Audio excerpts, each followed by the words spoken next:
ज्ञानतिमिरन्धस्य ज्ञानाञ्जनशलाकया चक्षुरोन्मिलितं येन तस्मै श्रीगुरवे नमः। श्रीचैतन्यमनोभीष्टं स्थापितं येन भूतले स्वयं रूपः कदा मह्यं ददाति स्वपदान्तिकम्। वाञ्छाकल्पतरुभ्यश्च कृपासिन्धुभ्य एव च पतितानां पावनेभ्यो वैष्णवेभ्यो नमो नमः। जय श्री कृष्ण चैतन्य प्रभु नित्यानंद श्री अद्वैत गदाधर शिवासादि गौर भक्तवृंद। हरे कृष्ण कृष्ण कृष्ण हरे हरे, हरे राम राम राम हरे हरे, हरे कृष्ण। सो वेलकम एवरीवन, आप सबका स्वागत है। So I will speak in Hindi and English both. I will mix both. So today we are discussing many topics. So one of the topic is Achinta Bheda Ved Tattva. Achinta means inconceivable and Bheda Ved means one and different. So we'll try to understand what is Achinta Bheda Ved Tattva. But before that, we will try to understand from the Shastra, from the scriptures, many other aspects of this philosophy. Say it is mentioned in the Padma Puran because we are taking a lot of instructions and a lot of information from different sampradayas, and most of the sampradayas are assembled here, the Madhvas and the Sri and the Ramanuja. So it's quoted in Padma Puran. Padma Puran says, Sampradaya vina ye mantras te nishvalaha mataha atah kalo bhavishyanti chattvaraha sampradayina Shri Brahma Rudra Sanaka Vaiṣṇava Shiti Pavanaha Chattvaraste Kalo Bhavya Hi Utkale Purushottama. So what does it mean? Any mantra which does not come in disciplic succession is considered to be fruitless. Therefore, 4 individuals appear in the age of Kali to establish the disciplic succession. The founders of these 4 Vaishnava Sampradayas are Lakshmi, Brahma, Rudra and Sanaka. And the Acharyas in the Kali Yuga who follow their lines will appear in the holy place of Purushottama. And then it says, Ramanujam Shri Shiva Chakre Madhvacharyam Chaturmukha Shri Vishnu Swamin Rudro Nimbadatyam Chatusnaha. Lakshmi accepted Ramanujacharya as a representative. Brahma selected Madhvacharya. Shiva chose Vishnu Swami, and the 4 Kumaras Nimbargacharya. So this is quoted in Padma Puran. Although some of the publications may not have these verses, but because we are receiving the knowledge through the parampara, through the bona fide parampara, so therefore we find these verses are there in the Padma Puran. So as far as the Vaishnavism concerned, Vaishnavism is not a new concept. वैष्णवता जो है या वैष्णव दर्शन जो है कोई ये आज का नया आविष्कार नहीं है, ये तो सृष्टि के प्रारंभ से ही चला आ रहा है. Right from the beginning of the creation, Brahma ji जो इस सृष्टि के पहले जीव हैं वो वैष्णव हैं, प्रजापति हैं, उनकी संतानें हैं, वो वैष्णव हैं, महादेव शिवजी स्वयं वैष्णव हैं. महाभारत और रामायण जैसे ग्रंथों में वैष्णव धर्म की चर्चा हुई है. और प्रहलाद महाराज, ध्रुव महाराज जिनकी चर्चा हुई श्रीमद् भागवत में, वो सब वैष्णव हैं. सूर्यवंशी राजा जितने भी हुए हैं, चंद्रवंशी जितने राजा हुए हैं, ये सब वैष्णव हैं. कहने का मतलब ये है कि ये सृष्टि के प्रारंभ से चला आता हुआ धर्म है वैष्णव धर्म. वैष्णव धर्म का मतलब ही है सनातन धर्म है. It's eternal dharma, it's eternal dharma of the soul. When we are speaking about dharma, there was some discussion about dharma when we are having the inaugural speech. So what does that dharma means? Dharma means it's the inherent quality of the soul. जो जीव का जो वास्तविक स्वरूप है, वो आंतरिक जो धर्म है, आंतरिक स्वरूप जिसको कहते हैं, वो भी वास्तव में धर्म है. और वो जो जीव का जो धर्म है, आत्मा का जो धर्म है, वो सनातन धर्म है. That is the eternal dharma. So therefore this Vaishnava dharma is existing since time immemorial. It's eternal. Now see, if you see Lord Krishna speaking in Bhagavad Gita, Krishna himself says, what does he say? The chapter 15, text 15, Krishna is saying, Vedesya sarveraham aham vedyo vedanta krit veda videva chaham. So Krishna is clearly saying this words that I am the compiler of Vedanta. We have this Vedanta conference here, but Krishna is saying I am the compiler of Vedanta. So the Vedanta is actually coming from Krishna himself. And then he says, Vedas, by the Vedas, I am to be known. कि वेदों के द्वारा किसको जानना है? कृष्ण कह रहे हैं, भगवान कह रहे हैं कि मुझे ही जानना है. I am the knower of the Vedas. और वेदों को जानने वाला कौन है? भगवान कहते हैं मैं हूं. तो Vedas are actually coming from Krishna and the compiler of Vedanta. The goal of Vedas, Vedas means the conclusion of the Vedas, is Krishna himself. So that therefore it's very, very important to know the Lord when we are going to discuss Vedanta. So, so there are many verses, if you see, in Bhagavad Gita and many other Shastras, Srimad Bhagavatam, Bhagavad Gita, which supports our Vaishnava philosophy, and especially Bhagavad Gita and Srimad Bhagavatam. See, Srimad Madhvacharya has clearly stressed, he has discussed Panchabheda. What does it mean? Panchabheda means there is a difference between each Ishvara and Jiva, and there is a difference between Jiva and Jiva, and there is a difference between Jiva and Jada, Jada and Jada, and Ishvara and Jada. This is called Panchabhed. So there is a difference existing eternally between them, right? So now basically because we are in the line of Madhvas, so that's why we are speaking about the Madhva philosophy, which is Dvaitvad. Dvaitvad, it's Shuddha Dvaitvad. That means it's purified dualism. So when we speak of dualism, Dvaitvad, that means that two people are existing, two persons are existing. Two persons are existing. So it is a relationship between the two people, right? Like it is not just oneness. There are two individuals existing.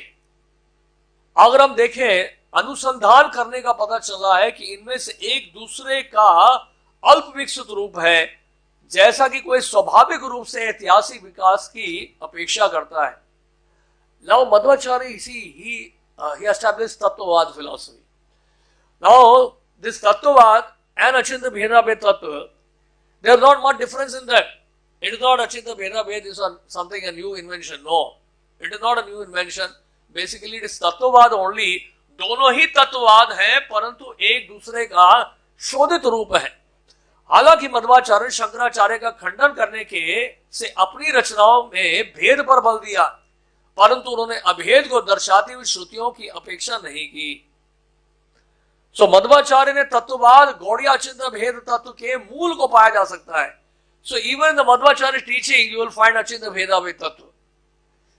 So in the Bhagavad Tatparya, the commentary on Srimad Bhagavatam by Srimad Madhvacharya, especially in the 11th canto, chapter 7, text 51, what does he say? He says, Visheshasya visishtyasyapi bhedas tat vadevatu sarvam cha achintya shaktivad yujyate parmeshware tat shaktiveva tu jiveshu chidrupa prakripavapi bheda bhedo tad anyatra उभयोरपि दर्शनात्. What does it mean? गुण उनके आधार सर्वथा भिन्न है. I'll try to explain this.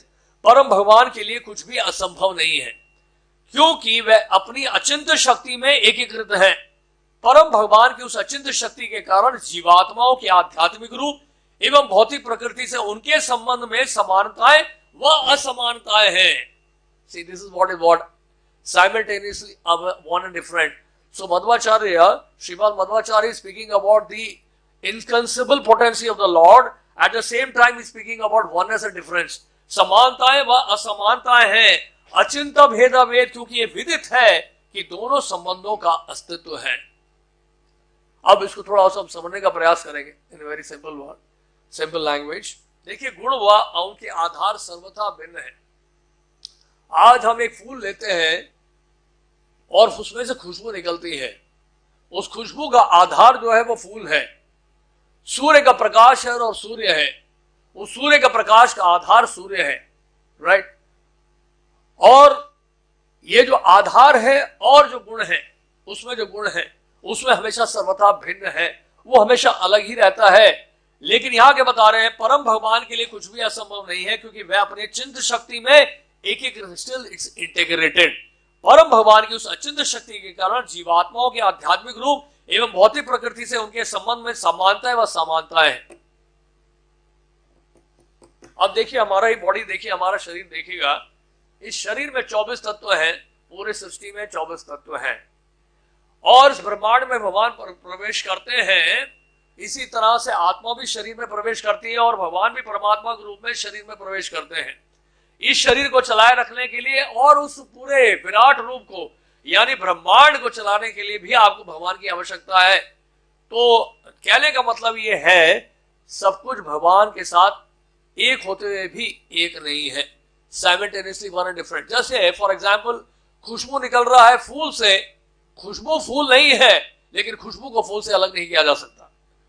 सूर्य का प्रकाश है, प्रकाश और सूर्य में कोई भेद नहीं है, लेकिन प्रकाश को सूर्य से अलग नहीं किया जा सकता है। ये जो अचिंत्य भेद अभेद तत्व है, जो सिद्धांत है, ये आपको हर जगह मिलेगा। It is not just in books only, you will find this achintya bheda अभेद philosophy everywhere here also where I'm standing. How? Just like for example, आप देखिए मेरा हाथ, सिंपल सा एग्जाम्पल है, हाथ देखिए, इसमें अच्छी तरह भेद अभेद तत्व मिल जाएगा। इनकंसेबल, ये हाथ एक ही है लेकिन 5 अलग अलग उंगलियां हैं। Is simultaneously one and different, उंगलियां सारी है इसी हाथ में, अलग अलग हैं उंगलियां, भेद है उंगलियों के बीच में, लेकिन फिर भी क्या है, हाथ तो एक ही है। साइमल्टेनियसली वन एंड डिफरेंट, ये आपको फिलॉसफी हर जगह मिलेगा। टेबल लकड़ी है, लेकिन केवल ये कहते हैं ये लकड़ी है या लकड़ी के ऊपर बैठे हैं आप, ये कहना भी ठीक नहीं होगा। तो बेसिकली क्या है, ये फिलॉसफी आपको हर जगह मिलेगा, साइमल्टेनियसली वन एंड डिफरेंट। हाथ आपके शरीर का एक भाग है, लेकिन हाथ को ही केवल शरीर कह देना जो है पर्याप्त नहीं है। तो ये जो वननेस एंड डिफरेंस की जो फिलॉसफी है, इट इज एग्जिस्टिंग एवरीवेयर। आप देखिए भगवत गीता को ले लीजिए, भगवत गीता में 15 चैप्टर टेक्स्ट 7, ममई वांछो जीव लोके जीव भूत सनातना मनसष्टानि इंद्रियानि प्रकृति स्थानी कर्षति। What does it mean? It means इस बद्ध जगत में the living entities in this condition world are my eternal fragmental parts. Due to condition life they are struggling very hard with 6 senses which includes the mind. मनसष्टानि इंद्रियानि प्रकृति स्थानी कर्षति, यानी हम सब की बात चल रही है यहाँ पे। हम सब जीवात्माएं संसार में संघर्ष कर रहे हैं इन 6 इंद्रियों को लेकर, जिसमें मन भी शामिल है। लेकिन इससे पहले क्या बता रहे हैं, इससे पहले भगवान बता रहे हैं ममई वांछो जीव लोके जीव भूत सनातना, ये जितने भी जीवात्मा है क्या है, मेरे सनातन अंश है। अब देखिए ये टर्म बड़ा इंपॉर्टेंट है, यहाँ पे इस शब्द का उपयोग किया गया है। यहाँ पे हमारा वैष्णव जो दर्शन है एस्टैब्लिश होता है, जहां पर भगवान ने सनातन शब्द का उपयोग कर दिया है। वो कैसे, जब सनातन बोला है शब्द, उसका अर्थ क्या है, सनातन का मतलब क्या है? सनातन का मतलब है, भगवान जब बोल रहे हैं कि जीवात्मा मेरे सनातन अंश है, अंश का मतलब है कि we are part and parcel of the Lord. अंश होने का मतलब क्या है और सनातन का मतलब क्या है कि अब अंश थे और अंश है और आगे भी चलकर भविष्य में अंश ही रहेंगे। यहां भगवान ये नहीं कह रहे कि भविष्य में हम एक हो जाएंगे, भगवान ये कह रहे हैं कि सनातन अंश है, अंश हम थे। सनातन का मतलब ये है, इटर्नलिटी मतलब इटर्नल जो नेचर है वो क्या है, हमेशा एग्जिस्ट करने वाला है। आत्मा यानी कि सनातन है, हम जीवात्माएं सनातन है, हम अंश थे, अंश हैं और भविष्य में भी अंश रहेंगे। ममई वांछो जीव लोके जीव भूत सनातन। तो यहां पर बिल्कुल क्लियर हो रहा है। सो श्रीपाद मध्वाचार्य का जो द्वैत दर्शन है ये फॉर्मली एस्टैब्लिश हो रहा है। अब इसी वर्ड्स में हम अचिंत्य भेद अभेद तत्व भी हम इसको एस्टैब्लिश करेंगे इसी श्लोक के माध्यम से। भगवत गीता अपने आप में ही पर्याप्त है आपको सारा फिलॉसफी एस्टैब्लिश करने के लिए। और इस स्क्रिप्चर के अलावा आपको देखिए सभी वैदिक शास्त्रों का जो बेसिकली सार है, एसेंस है, आपको भगवत गीता में ही मिल जाता है। और भगवत गीता में जो सब कुछ है, हो सकता है अन्य शास्त्रों में ना हो, लेकिन अन्य शास्त्रों में जो है वो भगवत गीता में आपको मिल जाएगा। तो अचिंत्य भेदाभेद तत्व कैसे आएगा इसमें? आप देखिए, जब अंश की बात करते हैं तो अंश का मतलब क्या होता है। देखिए, आप सोने की खान से आप सोने की अंगूठी बनाते हैं, तो वो गोल्ड माइन से गोल्ड रिंग आपने बनाया है, आपने उंगली में डाल लिया, आपने देखने में बड़ा अच्छा लग रहा है, लेकिन याद रहे वो गोल्ड माइन नहीं है। वो गोल्ड जरूर है लेकिन गोल्ड माइन नहीं है। तो इसका मतलब क्या है? तो वननेस जरूर है लेकिन डिफरेंट भी है। वननेस क्या है? वननेस इन क्वालिटी है। डिफरेंस क्या है? क्वांटिटी है। तो गुणवत्ता में कोई भेद नहीं है, लेकिन मात्रा की दृष्टि से देखा जाए तो भेद बहुत है, और भेद ही वास्तव में भेद पे ही जोर दिया जाता है। तो भेद जो है बहुत भेद, there is a huge difference. अगर समुद्र के जल से आप एक बूंद ले लें अपने हाथ में, वो खारा ही होगा, that will be salty, is it not? But you can't say I am holding N ocean, मैं तो समुद्र जो है महासागर को अपने हाथ में लेके घूम रहा हूं, ये एब्सर्ड होगा कहना भी। लेकिन अगर आप कहें कि समुद्र का एक बूंद मेरे हाथ में है, उसकी क्वालिटी वही है जो समुद्र की है, तो ये कहना गलत नहीं होगा। तो यहां पर वननेस आ जाता है, यहां पर वननेस आ जाता है। तो बेसिकली यहां पर जब सनातन की बात की गई है कि जीवात्मा सनातन अंश है, तो इसका मतलब क्या है? वो सनातन गुणवत्ता बनी रहती है, इटरनली क्वालिटी जो है हमारा सेम है। आत्मा की क्वालिटी वही है जो भगवान में है। इसलिए आत्मा को भी सच्चिदानंद विग्रह कहा गया है।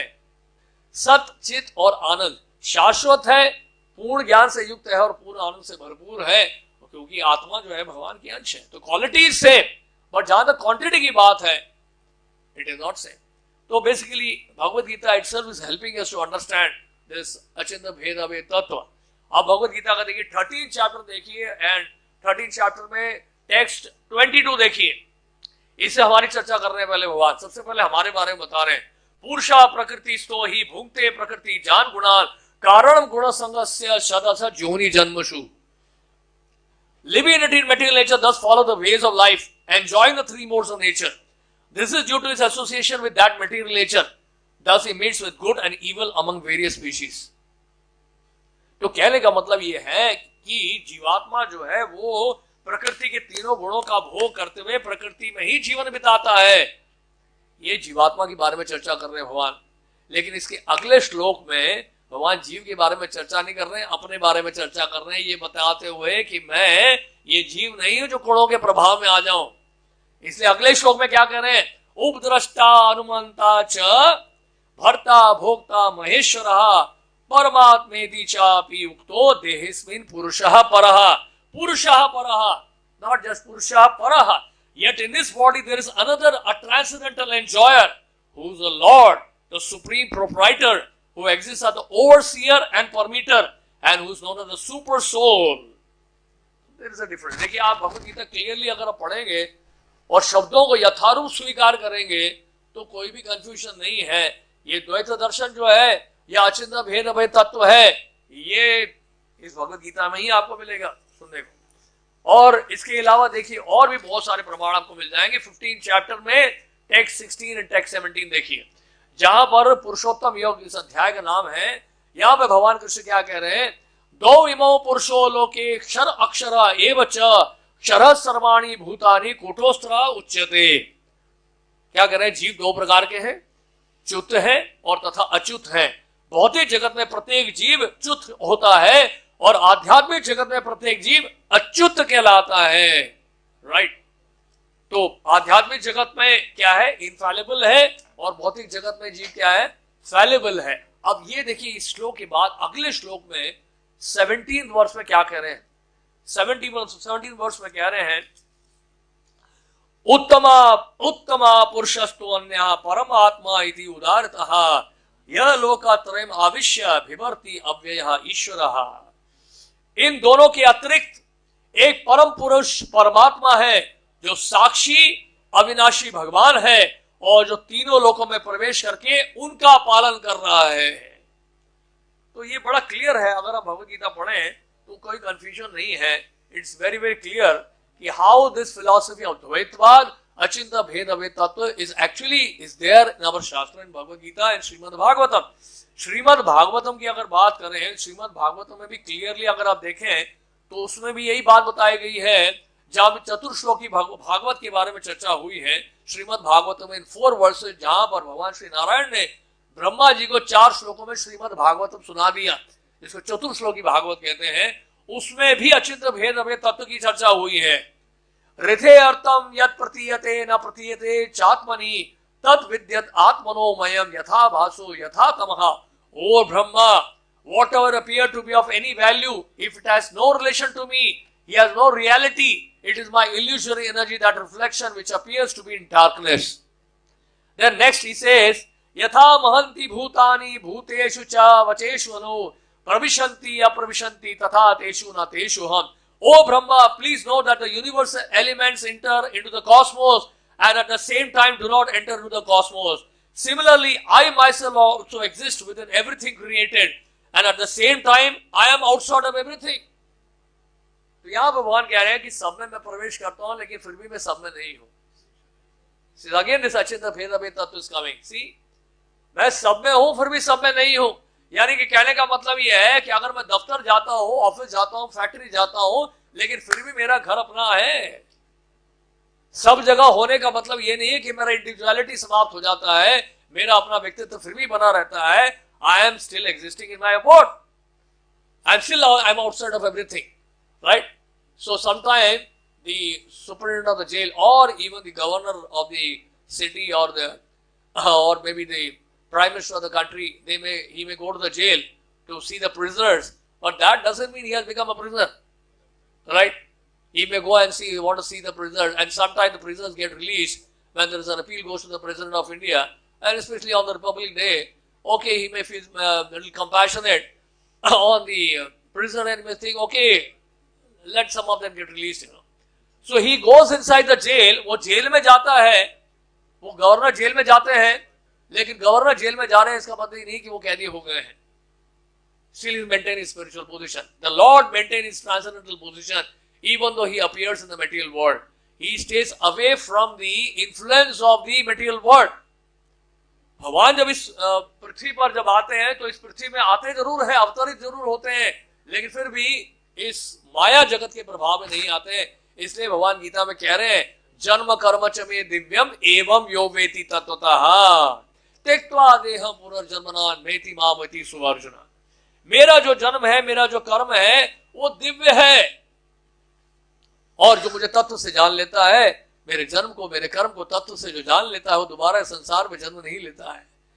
तो यहां पर उनका आना भी जो है, आते जरूर है, लेकिन आते हमारी तरह नहीं है, कैदी की तरह नहीं आते हैं. आते भी हैं तो जिस संसार के भव बंधन भव सागर से बनते नहीं है, फिर भी इससे अलग रहते हैं. तो इस तरह से कई सारी बातें अचिंत्य भेद तत्व को लेकर.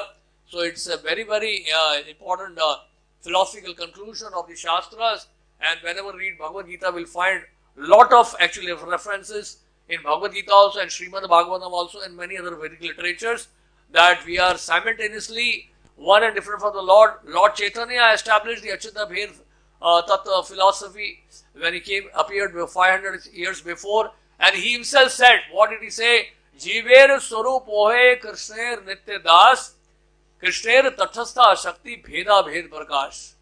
So he said the Jiva, the Jivatma, वो कृष्ण का नित्य दास है. और क्या है जीव, क्या है? वो तटस्थ शक्ति है. The जीव is a marginal potency of the Lord, and भेद अभेद प्रकाश is simultaneously one and different from the Lord.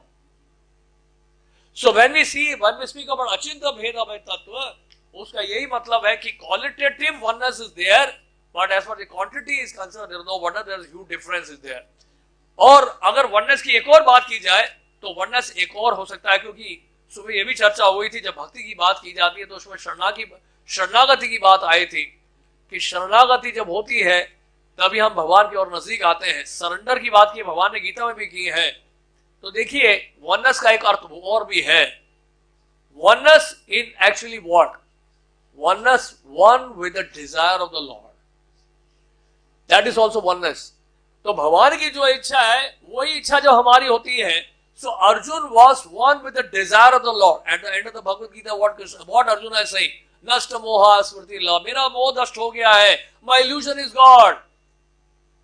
मुझे अपना स्मृति प्राप्त हो गई. I've regained my memory. करिष्ये वचनम तवा. अब आप जो कहेंगे मैं करने के लिए तैयार हूं. This is oneness. This is also oneness. तो जीवात्मा भगवान के साथ एकत्व प्राप्त कैसे कर सकता है? जब वो भगवान की इच्छा के अनुसार जो है कार्य करे और सेवा करे. Hare Krishna. Thank you very much.